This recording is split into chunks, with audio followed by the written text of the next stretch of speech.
ਜਿਵੇਂ ਹੁਣ ਤੁਸੀਂ ਉਹ ਵੇਖ ਸਕਦੇ ਹੋ ਉਧਰਲੀ ਸਾਈਡ ਜ਼ਿਮੀਂਦਾਰ ਇੱਕ ਝੋਨਾ ਲੈ ਕੇ ਆਇਆ, ਉਹਦੀ ਹੁਣ ਜੇ ਖਰੀਦ ਨਾ ਹੋਈ ਉਹ ਫਿਰ ਬੰਦਾ ਕਿੱਥੇ ਸਾਂਭੂਗਾ, ਕਿਉਂਕਿ ਉਹਦਾ ਪਹਿਲਾਂ ਹੀ ਝੋਨਾ ਖਿਲਾਰਿਆ ਹੋਇਆ ਜੀ। ਇਸ ਕਰਕੇ ਅਖਿਆਈ ਆ ਰਹੀ ਆ ਮੰਡੀ 'ਚ। ਇੱਕ ਥੋੜ੍ਹਾ ਜਿਹਾ ਸਫਾਈ ਦਾ ਵੀ ਪ੍ਰਬੰਧ ਨਹੀਂ ਹੋਇਆਗਾ ਮੰਡੀ 'ਚ ਹਜੇ, ਉਹਦਾ ਕਰਕੇ ਸਾਨੂੰ ਕਈ ਪਰੇਸ਼ਾਨੀਆਂ ਦਾ ਸਾਹਮਣਾ ਕਰਨਾ ਪੈ ਰਿਹਾ। ਆਪਾਂ ਦੇਖਦੇ ਹਾਂ ਰੋਜ਼ ਬਹੁਤ ਕਰੜੀ ਧੁੱਪ ਲੱਗਦੀ ਹੈ, ਕੋਈ ਮੌਸਮ ਖਰਾਬ ਨਹੀਂ। ਸਰਕਾਰ ਅਸਲ 'ਚ ਜੋ ਐਜੀਟੇਸ਼ਨ ਚੱਲਦੀ ਹੈ ਕਿਸਾਨਾਂ ਦੀ, ਇਹ ਤਰ੍ਹਾਂ ਤਰ੍ਹਾਂ ਦੇ ਬਹਾਨੇ ਲਾ ਕੇ ਕਿਸਾਨਾਂ ਨੂੰ ਅਸਲ 'ਚ ਤੰਗ ਕਰਨਾ ਚਾਹੁੰਦੀ ਹੈ। ਪੰਜਾਬ ਦੇ ਵਿੱਚ ਅੱਜ ਤੋਂ 1 ਅਕਤੂਬਰ ਤੋਂ ਪਹਿਲਾਂ ਝੋਨੇ ਦੀ ਖਰੀਦ ਸ਼ੁਰੂ ਕਰਨ ਦੀ ਗੱਲ ਕੀਤੀ ਗਈ ਸੀਗੀ। ਕੱਲ੍ਹ ਅਸੀਂ ਜਗਬਾਣੀ ਦੇ ਉੱਪਰ ਮੋਗਾ ਮੰਡੀ ਦੀਆਂ ਤਸਵੀਰਾਂ ਦਿਖਾਈਆਂ ਸੀਗੀਆਂ ਕਿ ਕਿਸ ਤਰੀਕੇ ਦੇ ਨਾਲ ਜਿਹੜੇ ਨੇ ਇੰਤਜ਼ਾਮ ਕੀਤੇ ਗਏ ਨੇ ਔਰ ਜਿਹੜੀ ਅੱਜ ਤੋਂ ਖਰੀਦ ਹੋਣੀ ਸੀ। ਪਰ ਕੱਲ੍ਹ ਸ਼ਾਮ ਨੂੰ ਜਿਹੜਾ ਗਿਆ ਕੇਂਦਰ ਸਰਕਾਰ ਵੱਲੋਂ ਜਿਹੜਾ ਇੱਕ ਕ੍ਰਿਸ਼ੀ ਮੰਤਰਾਲੇ ਤੋਂ ਇੱਕ ਪੱਤਰ ਜਾਰੀ ਹੋ ਗਿਆ ਕਿ ਝੋਨੇ ਦੀ ਖਰੀਦ ਜਿਹੜੀ ਹੈਗੀ ਆ ਉਹ ਹੁਣ 10 ਦਿਨ ਲਈ ਜਿਹੜੀ ਮੁਅੱਤਲੀ ਕਰ ਦਿੱਤੀ ਆ। ਮੈਂ ਤੁਹਾਨੂੰ ਮੋਗਾ ਦੀਆਂ ਤਸਵੀਰਾਂ ਦਿਖਾ ਰਿਹਾ ਮੰਡੀ ਦੀਆਂ, ਜਿੱਥੇ ਕਿ ਇਸ ਵੇਲੇ ਝੋਨਾ ਤੇ ਬਾਸਮਤੀ ਜਿਹੜੀ ਹੈਗੀ ਆ ਉਹ ਆਉਣੀ ਸ਼ੁਰੂ ਹੋ ਗਈ ਆ ਔਰ ਕਿਸਾਨ ਜਿਹੜੇ ਹੈਗੇ ਨੇ ਇੱਥੇ ਜਿਹੜਾ ਹੈਗਾ ਬਾਸਮਤੀ ਵੀ ਲੈ ਕੇ ਆਏ ਨੇ ਔਰ ਝੋਨਾ ਵੀ ਲੈ ਕੇ ਆਏ ਨੇ। ਜੇ ਮੈਂ ਦੂਰ ਦੀਆਂ ਤਸਵੀਰਾਂ ਦਿਖਾਵਾਂ ਤੇ ਕਾਫੀ ਸਾਰਾ ਝੋਨਾ ਜਿਹੜਾ ਹੈਗਾ ਮੈਂ ਤੁਹਾਨੂੰ ਲੈ ਕੇ ਚੱਲਦਾ ਉੱਥੇ ਕਿਸ ਤਰੀਕੇ ਨਾਲ ਜਿਹੜਾ ਹੈਗਾ ਝੋਨਾ ਉੱਥੇ ਇਸ ਵੇਲੇ ਜਿਹੜਾ ਸੁੱਕਣੇ ਪਾਇਆ ਪਿਆ। ਪਰ ਇੱਥੇ ਦੀਆਂ ਜੇ ਤੁਹਾਨੂੰ ਮੈਂ ਤਸਵੀਰਾਂ ਦਿਖਾਵਾਂ ਤੇ ਇੱਥੇ ਜਿਹੜਾ ਹੈਗਾ ਕਰੀਬ 5 ਢੇਰੀਆਂ ਜਿਹੜੀਆਂ ਹੈਗੀਆਂ ਝੋਨੇ ਦੀਆਂ ਇੱਥੇ ਬਾਸਮਤੀ ਦੀਆਂ ਇੱਥੇ ਆਈਆਂ ਹੈਗੀਆਂ ਨੇ। ਇਹਨਾਂ ਦਾ ਕਹਿਣਾ ਹੈਗਾ ਕਿ ਬਾਸਮਤੀ ਜਿਹੜੀ ਹੈਗੀ ਆ ਉਹ ਭਾਵੇਂ ਜਿਹੜੀ ਹੈਗੀ ਆ ਸ਼ੈਲਰਾਂ ਦੁਆਰਾ ਖਰੀਦੀ ਜਾਣੀ ਆ, ਪਰ ਝੋਨਾ ਜਿਹੜਾ ਮੰਡੀ ਦੇ ਵਿੱਚ ਆਉਣਾ ਸ਼ੁਰੂ ਹੋ ਗਿਆ ਉਹਨੂੰ ਲੈ ਕੇ ਜਿਹੜਾ ਹੈਗਾ ਕਾਫੀ ਜਿਹੜਾ ਹੈਗਾ ਕਿਸਾਨਾਂ ਦੇ ਵਿੱਚ ਨਾ ਗੱਲ ਵੀ ਕੀਤੀ ਜਾ ਰਹੀ ਕਿ ਸਾਨੂੰ ਖਰਾਬ ਕੀਤਾ ਜਾ ਰਿਹਾ। ਕੁਝ ਕਿਸਾਨ ਖੜੇ ਮੰਡੀ 'ਚ ਮੈਂ ਨਾਲ ਗੱਲ ਕਰਦਾ। ਕੀ ਨਾਂ ਜੀ ਤੁਹਾਡਾ? ਨਾਪਰੀ ਸਿੰਘ ਵੈਰਕੀ। ਕਿਹੜੇ ਪਿੰਡ ਤੋਂ ਆਏ ਤੁਸੀਂ? ਅਸੀਂ ਘੱਲ ਕਲਾਂ ਤੋਂ ਕੱਲ ਕਰਾਂ ਤੋਂ ਅੱਜ ਤੁਸੀਂ ਲੈ ਕੇ ਆਏ ਹੋ ਝੋਨਾ ਕਿ ਬਾਸਮਤੀ ਹੈ? ਇਹ ਬਾਸਮਤੀ ਹੈ ਜੀ। ਬਾਸਮਤੀ ਦੀ ਖਰੀਦ ਹੋਊਗੀ? ਹਾਂਜੀ, ਬਾਸਮਤੀ ਅਸੀਂ ਪਹਿਲਾਂ ਵੇਚ ਕੇ ਗਏ ਸੀਗੇ 4 ਦਿਨ, ਉਸ ਦਿਨ ਬਾਸਮਤੀ ਖਰੀਦ ਹੋਈ ਸੀਗੀ। ਪਰ ਜਿਵੇਂ ਅਸੀਂ ਸੁਣਿਆ ਕਿ ਸਰਕਾਰ ਵੱਲੋਂ ਖਰੀਦ ਬੰਦ ਕਰ ਦਿੱਤੀ ਗਈ ਆ, ਉਸ ਹੋ ਸਕਦਾ ਕਿ ਉਹ ਇੰਪੈਕਟ ਪਵੇ ਸੈਲਰਾਂ ਵਾਲਿਆਂ 'ਤੇ ਵੀ ਜਿਨ੍ਹਾਂ ਨੇ ਖਰੀਦਣੀ ਆ। ਜਿਵੇਂ ਹੁਣ ਤੁਸੀਂ ਉਹ ਵੇਖ ਸਕਦੇ ਹੋ ਉਧਰਲੀ ਸਾਈਡ ਜ਼ਿਮੀਂਦਾਰ ਇੱਕ ਝੋਨਾ ਲੈ ਕੇ ਆਇਆ, ਉਹਦੀ ਹੁਣ ਜੇ ਖਰੀਦ ਨਾ ਹੋਈ ਉਹ ਫਿਰ ਬੰਦਾ ਕਿੱਥੇ ਸਾਂਭੂਗਾ, ਕਿਉਂਕਿ ਉਹਦਾ ਪਹਿਲਾਂ ਹੀ ਝੋਨਾ ਖਿਲਾਰਿਆ ਹੋਇਆ ਜੀ। ਇਸ ਕਰਕੇ ਅਖਿਆਈ ਆ ਰਹੀ ਆ ਮੰਡੀ 'ਚ। ਇੱਕ ਥੋੜ੍ਹਾ ਜਿਹਾ ਸਫਾਈ ਦਾ ਵੀ ਪ੍ਰਬੰਧ ਨਹੀਂ ਹੋਇਆਗਾ ਮੰਡੀ 'ਚ ਹਜੇ, ਉਹਦਾ ਕਰਕੇ ਸਾਨੂੰ ਕਈ ਪਰੇਸ਼ਾਨੀਆਂ ਦਾ ਸਾਹਮਣਾ ਕਰਨਾ ਪੈ ਰਿਹਾ ਜੀ। ਪਰੇਸ਼ਾਨੀਆਂ ਦਾ ਸਾਹਮਣਾ ਜਿਹੜਾ ਕਰਨਾ ਪੈ ਰਿਹਾ, ਮੈਂ ਤੁਹਾਨੂੰ ਲੈ ਕੇ ਚੱਲਦਾ ਅੱਗੇ। ਤੇ ਤੁਹਾਨੂੰ ਮੈਂ ਦਿਖਾ ਰਿਹਾ ਸੀਗਾ ਮੰਡੀ ਦੇ ਵਿੱਚ ਬਾਸਮਤੀ ਦੀਆਂ ਢੇਰੀਆਂ, ਤੇ ਹੁਣ ਮੈਂ ਤੁਹਾਨੂੰ ਦਿਖਾ ਰਿਹਾ ਮੰਡੀ ਦੇ ਵਿੱਚ ਜਿਹੜਾ ਝੋਨਾ ਆਇਆ ਹੈਗਾ। ਇਹਨੂੰ ਜਿਹੜਾ ਇੱਥੇ ਥੋੜ੍ਹੀ ਬਹੁਤ ਜਿਹੜੀ ਸੈੱਲ ਹੈਗੀ ਹੈ ਤੇ ਉਹਨੂੰ ਜਿਹੜਾ ਸੁਕਾਇਆ ਜਾ ਰਿਹਾ। ਪਰ ਹੁਣ ਇਹ ਵੇਖਣਾ ਹੋਊਗਾ ਕਿ ਕੀ ਇਹ ਝੋਨਾ ਜਿਹੜਾ ਹੈਗਾ 10 ਦਿਨ ਤੱਕ ਮੰਡੀ 'ਚ ਪਿਆ ਰਹੂਗਾ ਜਾਂ ਇਹਦੀ ਕੋਈ ਸਾਂਭ ਸੰਭਾਲ ਹੋਊਗੀ, ਕਿਉਂਕਿ 10 ਦਿਨ ਬਹੁਤ ਜ਼ਿਆਦਾ ਹੁੰਦੇ ਨੇ। ਹਾਂਜੀ, ਕੀ ਨਾਂ ਜੀ ਤੁਹਾਡਾ? ਜੀ ਹਰਜੀਤ ਸਿੰਘ ਹੈ ਜੀ। ਕਿਹੜੀ ਜਗ੍ਹਾ ਤੋਂ ਆਏ ਤੁਸੀਂ? ਪਿੰਡ ਚੰਦਨਵੇਂ ਤੋਂ। ਚਾਂਦਨਵੇਂ ਤੋਂ। ਤੁਹਾਨੂੰ ਅੱਜ ਪਤਾ ਸਰਕਾਰ ਵੱਲੋਂ ਖਰੀਦ ਨਹੀਂ ਹੋਣੀ ਝੋਨੇ ਦੀ, ਤੁਸੀਂ ਇਹ ਝੋਨਾ ਲੈ ਕੇ ਆਏ? ਨਹੀਂ, ਸਾਨੂੰ ਤਾਂ ਸੁਬਾਹ ਹੀ ਪਤਾ ਲੱਗਾ ਜੀ ਇੱਥੇ ਆ ਕੇ। ਇੱਥੇ ਆ ਕੇ ਸਵੇਰੇ ਸਾਨੂੰ ਪਹਿਲਾਂ ਨਹੀਂ ਪਤਾ ਸੀਗਾ, ਪਤਾ ਹੁੰਦਾ ਸਾਨੂੰ ਉਹ ਜਾ ਕੇ ਹੱਲ ਕਿੰਨਾ ਕਰ ਝੋਨਾ ਤੁਸੀਂ ਲੈ ਕੇ ਆਏ? 3 ਕਿੱਲਿਆਂ ਦਾ ਝੋਨਾ ਜੀ ਹੈ। 3 ਕਿੱਲਿਆਂ ਦਾ। ਹਾਂਜੀ, ਹੁਣ ਕਿੱਦਾਂ ਸਾਂਭ ਸੰਭਾਲ ਫਿਰ ਇਹ 10 ਦਿਨ ਜਿਹੜਾ ਮੰਡੀ ਜਾਵੇ ਕਿੱਦਾਂ ਸਾਂਭ ਨਾਲ ਸੰਭਾਲ ਦੇਖਦੇ ਆ ਕੀ ਕਰਦੇ। ਹੁਣ ਕੋਈ ਹੱਲ ਤਾਂ ਕਰਨਾ ਹੀ ਪੈਣਾ ਜੀ। ਹੁਣ ਸਾਡੇ ਵੀ ਕੀ ਬਸ ਆਉਣਾ, ਪਹਿਲਾਂ ਅਸੀਂ ਲੈ ਕੇ ਆਏ ਆ, ਵਿੱਚੋਂ ਬਾਰਿਸ਼ ਆ ਗਈ ਤਾਂ ਵੀ ਪ੍ਰੋਬਲਮ ਆ ਜਾਣੀ ਇੱਥੇ। ਕੁਝ ਲੋਕਾਂ ਨੇ ਜਾ ਕੇ ਲੈ ਜਾਣਾ ਚੋਰੀ ਵਿੱਚ, ਬੜੀ ਮੁਸ਼ਕਲ ਆਊਗੀ। ਤੇ ਹੁਣ ਚੱਲਦੇ ਆ, ਹੋਰ ਵੀ ਕਿਸਾਨ ਬੈਠੇ ਨੇ, ਉਹਨਾਂ ਨਾਲ ਗੱਲ ਕਰਦੇ ਆ ਤੇ ਉਹਨਾਂ ਨੂੰ ਪੁੱਛਦੇ ਆ ਕਿ ਜਿਹੜੀ ਸਰਕਾਰ ਵੱਲੋਂ ਜਿਹੜੀ ਝੋਨੇ ਦੀ ਖਰੀਦ ਦੀ 10 ਦਿਨ ਦੇਰੀ ਕੀਤੀ ਗਈ ਹੈ ਉਹਦਾ ਕੀ ਕਾਰਨ ਸਮਝਦੇ ਨੇ।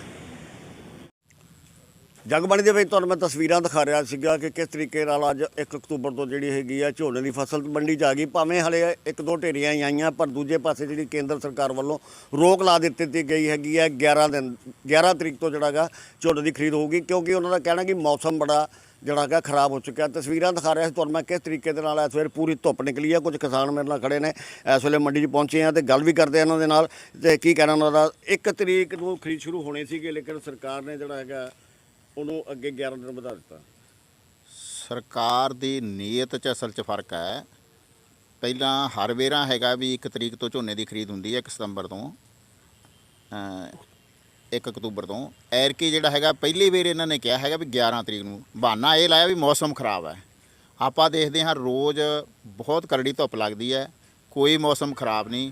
ਸਰਕਾਰ ਅਸਲ 'ਚ ਜੋ ਐਜੀਟੇਸ਼ਨ ਚੱਲਦੀ ਹੈ ਕਿਸਾਨਾਂ ਦੀ, ਇਹ ਤਰ੍ਹਾਂ ਤਰ੍ਹਾਂ ਦੇ ਬਹਾਨੇ ਲਾ ਕੇ ਕਿਸਾਨਾਂ ਨੂੰ ਅਸਲ 'ਚ ਤੰਗ ਕਰਨਾ ਚਾਹੁੰਦੀ ਹੈ। ਸਰਕਾਰ ਦਾ ਹੋਰ ਕੋਈ ਮਤਲਬ ਨਹੀਂ। ਝੋਨਾ ਮੰਡੀਆਂ 'ਚ ਆਉਂਦਾ ਹੈਗਾ ਤੇ ਮੁੜ ਕੇ ਖਰੀਦਣ ਦਾ ਕੀ ਫਾਇਦਾ। ਹੁਣ ਜ਼ਿਮੀਂਦਾਰ ਜਿਹੜਾ ਹੈਗਾ ਕਿਸਾਨ ਭਰਾ ਉਹ ਕਦੋਂ 10 ਦਿਨ ਮੰਡੀਆਂ 'ਚ ਬੈਠੂ, ਕਿਵੇਂ ਝੋਨੇ ਨੂੰ ਤਾਂ 11 ਦਿਨ ਰੱਖੂ। ਸਰਕਾਰ ਨੂੰ ਚਾਹੀਦਾ ਹੈਗਾ ਕਿ ਜਿਹੜੀ ਖਰੀਦ ਜਿਹੜੀ ਹੈਗੀ ਉਹ ਤੁਰੰਤ ਸ਼ੁਰੂ ਕਰਨੀ ਚਾਹੀਦੀ ਹੈ। ਸਗੋਂ ਚਾਹੀਦਾ ਤਾਂ ਇਹ ਹੈਗਾ ਵੀ ਸਗੋਂ ਪਹਿਲੀ ਤਰੀਕ ਤੋਂ 4-5 ਦਿਨ ਪਹਿਲਾਂ ਸ਼ੁਰੂ ਕਰਨੀ ਚਾਹੀਦੀ ਹੈਗੀ ਹੈ। ਹੁਣ ਬਹੁਤ ਸਾਰਾ ਝੋਨਾ ਆਇਆ ਪਿਆ ਤੇ ਕਿਸਾਨ ਸਿਰਫ ਇਸ ਕਰਕੇ ਉਡੀਕ ਰਿਹਾ ਵੀ ਕਦੋਂ ਮੰਡੀ 'ਚ ਜਿਹੜੀ ਹੈਗੀ ਸਰਕਾਰ ਖਰੀਦੂਗੀ ਕਦੋਂ ਝੋਨਾ ਲੈ ਕੇ ਆਈਏ। ਇਸ ਕਰਕੇ ਸਾਡੀ ਜਿਹੜੀ ਹੈਗੀ ਆ ਸਰਕਾਰ ਨੂੰ ਇਹ ਹੈਗਾ ਕਿ ਵੀ ਖਰੀਦ ਜਿਹੜੀ ਆ 1 ਤਰੀਕ ਤੋਂ ਜਿਹੜੀ ਹੈਗੀ ਆ ਉਹ ਖਰੀਦ ਸ਼ੁਰੂ ਕਰਨੀ ਚਾਹੀਦੀ ਹੈਗੀ ਹੈ। ਨਹੀਂ ਤਾਂ ਕਿਸਾਨ ਅੱਗੇ ਸੰਘਰਸ਼ ਕਰ ਰਿਹਾ, ਕਿਸਾਨ ਜਿਹੜਾ ਹੋਰ ਸੰਘਰਸ਼ ਕਰਨ ਲਈ ਮਜਬੂਰ ਹੋਣਗੇ। ਕਿਸਾਨਾਂ ਨੂੰ ਹੋਰ ਸੰਘਰਸ਼ ਕਰਨ ਲਈ ਮਜਬੂਰ ਹੋਣਾ ਪਊਗਾ। ਕੀ ਲੱਗਦਾ ਤੁਹਾਨੂੰ, ਕੀ ਗੇਮ ਖੇਡੀ ਜਾ ਰਹੀ, ਕੋਈ ਗੇਮ ਖੇਡੀ ਜਾ ਰਹੀ ਹੈ? ਕਿਉਂ ਖਰਾਬ ਕੀਤਾ ਜਾ ਰਿਹਾ ਕਿਸਾਨਾਂ ਨੂੰ? ਇਹ ਤਾਂ ਜੀ ਮਤਲਬ ਜੋ ਸੰਘਰਸ਼ ਚੱਲ ਰਿਹਾ ਉਹਦੇ ਤਹਿਤ ਹੀ ਆ ਵੀ ਸੰਘਰਸ਼ਾਂ ਦੇ ਇਹਦਾ ਅਸਰ ਪਾਉਣ ਵਾਸਤੇ ਕਿਸਾਨਾਂ ਤੇ ਇਹ ਜੋ ਕੀਤਾ ਉਹ ਕੀਤਾ ਜਾ ਰਿਹਾ। ਸੰਘਰਸ਼ ਨੂੰ ਦਬਾਉਣ ਵਾਸਤੇ ਵੀ ਕੀਤਾ ਜਾ ਰਿਹਾ। ਕੱਲ ਸਾਬਕਾ ਮੁੱਖ ਮੰਤਰੀ ਕੈਪਟਨ ਅਮਰਿੰਦਰ ਸਿੰਘ ਦੀ ਵੀ ਮੀਟਿੰਗ ਹੋਈ ਬੀਜੇਪੀ ਦੇ ਨਾਲ, ਔਰ ਕੱਲ੍ਹ ਹੀ ਜਿਹੜਾ ਇਹ ਜਿਹੜਾ ਗਾ ਕਾਨੂੰਨ, ਜਿਹੜਾ ਆਪਾਂ ਕਹਿ ਸਕਦੇ ਹਾਂ ਵੀ ਚਿੱਠੀ ਜਾਰੀ ਕਰ ਦਿੱਤੀ ਗਈ ਵੀ 11 ਤਰੀਕ ਤੋਂ ਜਿਹੜੀ ਕਿ ਖਰੀਦ ਹੋਊਗੀ, 11 ਦਿਨ ਲੇਟ ਕੀਤੀ ਹੈ। ਕੀ ਲੱਗਦਾ ਤੁਹਾਨੂੰ? ਸਾਨੂੰ ਇਹ ਲੱਗ ਰਿਹਾ ਜੀ ਵੀ ਜਿਹੜੀ ਇਹ ਇਹਨਾਂ ਨੇ ਲੇਟ ਕੀਤਾ ਹੈ ਝੋਨੇ ਦੀ ਖਰੀਦ, ਇਹਦੀ ਅਸੀਂ ਜਥੇਬੰਦੀ ਵੱਲੋਂ ਨਿਖੇਧੀ ਕਰਦੇ ਹਾਂ ਤੇ ਮੰਗ ਕਰਦੇ ਹੈਗੇ ਆ ਵੀ ਇਹ ਜਿਹੜੀ ਹੈਗੀ ਆ ਖਰੀਦ ਆ ਜਿਹੜੀ ਉਹ ਜਲਦੀ ਤੋਂ ਜਲਦੀ ਸ਼ੁਰੂ ਕੀਤੀ ਜਾਵੇ। ਤੇ ਜੋ ਆਹ ਕੈਪਟਨ ਤੇ ਭਾਜਪਾ ਨਾਲ ਸਾਰੀਆਂ ਗੱਲਬਾਤ ਚੱਲ ਰਹੀ ਹੈ, ਇਹ ਸਭ ਲੋਕਾਂ ਨੂੰ ਭੰਬਲ ਭੂਸੇ 'ਚ ਪਾਉਣ ਵਾਸਤੇ ਇਹ ਕਦਮ ਚੱਕੇ ਜਾ ਰਹੇ ਹਨ। ਕੀ ਕਾਰਨ ਸਮਝਦੇ ਹੋ ਤੁਸੀਂ? ਕਾਰਨ ਅਸੀਂ ਇਹੀ ਸਮਝਦੇ ਹਾਂ ਜੀ ਵੀ ਇਹ ਸਰਕਾਰ ਦੀ ਇੱਕ ਬਹੁਤ ਨਲਾਇਕੀ ਆ, ਤੇ ਜੇ ਇਹ ਸਰਕਾਰ ਇਸੇ ਤਰ੍ਹਾਂ ਚੱਲੀ ਤਾਂ ਲੋਕ ਜਿਹੜੇ ਉਹ ਸੰਘਰਸ਼ਾਂ ਦੇ ਰਾਹ ਤੇ ਚੱਲਣਗੇ। ਸਰਕਾਰਾਂ ਦੀਆਂ ਨਲਾਇਕੀਆਂ ਸਾਹਮਣੇ ਆ ਰਹੀਆਂ, ਸਰਕਾਰਾਂ ਦੀਆਂ ਨਲਾਇਕੀਆਂ ਸਾਹਮਣੇ ਆ ਰਹੀਆਂ ਨੇ ਕਿਸਾਨਾਂ ਨੂੰ ਖਰਾਬ ਕਰਨ ਵਾਸਤੇ। ਮੌਸਮ ਠੀਕ ਹੈ, ਧੁੱਪਾਂ ਨਿਕਲ ਰਹੀਆਂ ਨੇ, ਫਿਰ ਵੀ 11 ਦਿਨ ਲੇਟ ਕੀਤਾ ਜੀ। 11 ਦਿਨ ਲੇਟ ਜਿਹੜਾ ਕੀਤਾ ਜੀ, ਸਰਕਾਰ ਦੀ ਜੋ ਨੀਤੀ ਆ ਜਾਂ ਸਰਕਾਰ ਇਹ ਮਹਿਸੂਸ ਕਰਦੀ ਆ ਵੀ ਜਿਹੜੇ 3 ਕਾਲੇ ਕਾਨੂੰਨ ਜਿਹੜੇ ਬਣਾਏ ਆ ਸਰਕਾਰ ਨੇ, ਉਹਦੇ ਖਿਲਾਫ ਜਿਹੜਾ ਲੜਾਈ ਦਾ ਮੁੱਢ ਪੰਜਾਬ ਨੇ ਬੰਨ੍ਹਿਆ ਹੈਗਾ। ਮੇਨ ਗੱਲ ਇਹ ਹੈ ਵੀ ਸਰਕਾਰ ਕਿਸਾਨਾਂ ਤੋਂ ਬਦਲਾ ਲੈਣਾ ਚਾਹੁੰਦੀ ਆ, ਉਹਨਾਂ ਨੂੰ ਖਰਾਬ ਕਰਨਾ ਚਾਹੁੰਦੀ ਆ। ਕੋਈ ਝੋਨਾ ਜਿਹੜਾ ਹੈਗਾ ਖਰਾਬ ਨਹੀਂ ਹੈਗਾ, ਵਧੀਆ ਝੋਨਾ, ਫਸਲਾਂ ਪੱਕੀਆਂ ਹੋਈਆਂ ਲੈ ਕੇ ਕਿਸਾਨ 1 ਤਰੀਕ ਤੋਂ ਅਜੇ ਤੱਕ ਐਡਵਰਟਾਈਜ਼ਮੈਂਟ ਇਹ ਕੀਤੀ 1 ਤੋਂ ਇਹ ਝੋਨਾ ਖਰੀਦਾਂਗੇ ਕਿ ਦਾਣਾ ਖਰੀਦਾਂਗੇ। ਅੱਜ ਕਿਸਾਨ ਉਹਦੀ ਜਿਹੜੀ ਆ ਪੱਕੀ ਫਸਲ ਲੈ ਕੇ ਮੰਡੀਆਂ 'ਚ ਬੈਠੇ ਆ ਤੇ ਕੱਲ੍ਹ ਚਿੱਠੀ ਕੱਢਤੀ ਵੀ 11 ਤਰੀਕ ਤੱਕ ਅਸੀਂ ਜਿਹੜਾ ਹੈਗਾ ਝੋਨਾ ਨਹੀਂ ਖਰੀਦਾਂਗੇ। 11 ਤਰੀਕ ਤੱਕ ਦੀ ਰੋਕ ਲੱਗੀ ਹੈਗੀ ਹੈ। ਤੁਹਾਡਾ ਝੋਨਾ ਤਿਆਰ ਹੋ ਗਿਆ ਪੱਕੇ ਜੀ? ਹਾਂਜੀ ਬਿਲਕੁਲ ਜੀ, ਝੋਨਾ ਪੱਕਿਆ ਪਿਆ ਜੀ। ਵਾਢੀ ਤਕਰੀਬਨ ਸ਼ੁਰੂ ਹੈ। ਕੰਬਾਈਨਾਂ ਜਿਹੜੀਆਂ ਪਿੰਡਾਂ ਦੇ ਵਿੱਚ ਜਾ ਚੁੱਕੀਆਂ। ਸਿਰਫ ਸਰਕਾਰ ਇੱਕ ਜੋ ਕਿਸਾਨਾਂ ਦਾ ਐਜੀਟੇਸ਼ਨ ਹੈ ਉਹਨੂੰ ਫੇਲ ਕਰਨ ਦੀ ਖਾਤਰ ਜੋ ਕਿਸਾਨਾਂ ਦੇ ਦਬਾਅ ਬਣਾ ਰਹੀ ਹੈ, ਖਰਾਬ ਕਰਨ ਵਾਸਤੇ ਕਿਸਾਨਾਂ ਨੂੰ ਜੋ ਝੋਨੇ ਦੀ ਖਰੀਦ ਕੀਤੀ ਹੈ। ਹਜੇ ਵੀ ਕੋਈ ਪਤਾ ਨਹੀਂ, 11 ਤੋਂ ਬਾਅਦ ਵਧਾ ਦੇਣ ਤਾਂ ਕੋਈ ਪਤਾ ਨਹੀਂ ਕਹਿ ਸਕਦੇ। ਕੋਈ ਪਤਾ ਨਹੀਂ 11 ਤਰੀਕ ਤੋਂ ਬਾਅਦ ਵੀ ਜਿਹੜਾ ਕਿ ਬਤਾ ਸਕਦਾ। ਮੇਰੇ ਨਾਲ ਕੁਛ ਆਗੂ ਸਾਹਿਬ ਬਲੌਰ ਸਿੰਘ ਆ। ਬਲੌਰ ਸਿੰਘ ਜੀ, ਕੱਲ੍ਹ ਦੀ ਮੀਟਿੰਗ ਨੂੰ ਤੁਸੀਂ ਕਿਵੇਂ ਦੇਖਦੇ ਹੋ? ਕੱਲ੍ਹ ਕੈਪਟਨ ਸਾਹਿਬ ਦੀ ਜਿਹੜੀ ਇੱਕਦਮ ਮੀਟਿੰਗ ਬੀਜੇਪੀ ਨਾਲ ਕੀਤੀ ਗਈ ਹੈਗੀ, ਔਰ ਉਦੋਂ ਬਾਅਦ ਹੀ ਜਿਹੜੀ ਹੈਗੀ ਇੱਕ ਚਿੱਠੀ ਜਾਰੀ ਹੁੰਦੀ ਹੈ ਵੀ ਝੋਨਾ ਜਿਹੜਾ 11 ਤਰੀਕ ਤੋਂ ਬਾਅਦ ਖਰੀਦਿਆ ਜਾਊਗਾ। ਜਿਹੜੀ ਅਸਲ 'ਚ ਕਾਂਗਰਸ ਹੈਗੀ ਹੈ, ਇਹ ਪਹਿਲਾਂ ਤੋਂ ਹੀ ਜਿਹੜੀ ਹੈਗੀ ਆ ਅਸਲ ਵਿੱਚ ਕੈਪਟਨ ਖਾਸ ਤੌਰ ਤੇ ਜਿਹੜਾ ਹੈਗਾ ਉਹ ਬੀਜੇਪੀ ਵਾਲਿਆਂ ਨਾਲ ਗੰਢ ਸੰਢ ਕਰਕੇ ਚੱਲ ਰਿਹਾ ਹੈਗਾ। ਇਹ ਜਿਹੜਾ ਹੁਣ ਵੀ ਜੋ ਆਇਆ ਹੈਗਾ, ਇਹ ਆਪਸ ਦੀ ਇਹਨਾਂ ਦੀ ਜੋ ਕਾਂਗਰਸ ਦੀ ਆਪਸੀ ਅੰਦਰੂਨੀ ਲੜਾਈ ਚੱਲਦੀ ਹੈਗੀ ਹੈ, ਉਹ ਲੜਾਈ ਕਰਕੇ ਉੱਥੇ ਉਹਨਾਂ ਨੂੰ ਮਿਲਣ ਲਈ ਗਿਆ ਹੈਗਾ ਤਾਂ ਕਿ ਉਹਨਾਂ ਨੂੰ ਮਿਲ ਕੇ ਕਿਸੇ ਨਾ ਕਿਸੇ ਤਰ੍ਹਾਂ ਜਿਹੜੀਆਂ ਹੈਗੀਆਂ ਵੀ ਮਾੜਾ ਮੋਟਾ ਸ਼ਾਇਦ ਮਸਲਾ ਜਿਹਾ ਹੱਲ ਹੋ ਜੇ ਤੇ ਵੀ ਅਸੀਂ ਆਪਣੀਆਂ ਵੋਟਾਂ ਪੱਕਾ। ਰੌਲਾ ਜਿਹੜਾ ਹੈਗਾ ਉਹਦਾ ਮਿਲਣ ਦਾ ਅਸਲ ਰੌਲਾ ਇਹ ਹੈਗਾ ਵੋਟਾਂ ਦਾ ਹੈਗਾ। ਤਾਂ ਜਿਹੜੀ ਉਹਨਾਂ ਨੇ ਕਾਂਗਰਸ 'ਚ ਬੇਇੱਜ਼ਤੀ ਹੋਈ ਹੈ, ਉਹ ਹੁਣ ਕਾਂਗਰਸ ਦੇ ਖਿਲਾਫ ਚੱਲ ਕੇ ਜਿਹੜਾ ਹੈਗਾ ਉਹ ਆਪਦਾ ਮਸਲਾ ਹੱਲ ਕਰਨਾ ਚਾਹੁੰਦਾ ਹੈਗਾ। ਹੋਰ ਕਿਸਾਨਾਂ ਨਾਲ ਨਾ ਤਾਂ ਉਹਦਾ ਕੈਪਟਨ ਦਾ ਪਹਿਲਾਂ ਹੇਜ ਸੀ, ਨਾ ਕੋਈ ਕਿਸਾਨਾਂ ਨਾਲ ਹੁਣ ਹੇਜ ਹੈ। ਪਹਿਲਾਂ ਕਿਸਾਨਾਂ ਨੇ ਕਿਹਾ ਸੀਗਾ ਵੀ ਜਿਹੜੇ 3 ਕਾਨੂੰਨ ਹੈਗੇ ਉਹ ਰੱਦ ਕੀਤੇ ਜਾਣ। ਇਹਨੇ ਸਗੋਂ ਉਹ ਸੋਧਾਂ ਕੀਤੀਆਂ, ਸਗੋਂ ਉਹਨਾਂ ਦੇ ਕਾਨੂੰਨਾਂ ਨੂੰ ਇੱਕ ਕਿਸਮ ਦੀ ਮਾਨਤਾ ਦਿੱਤੀ ਹੋਈ ਹੈ ਕੈਪਟਨ ਦੀ।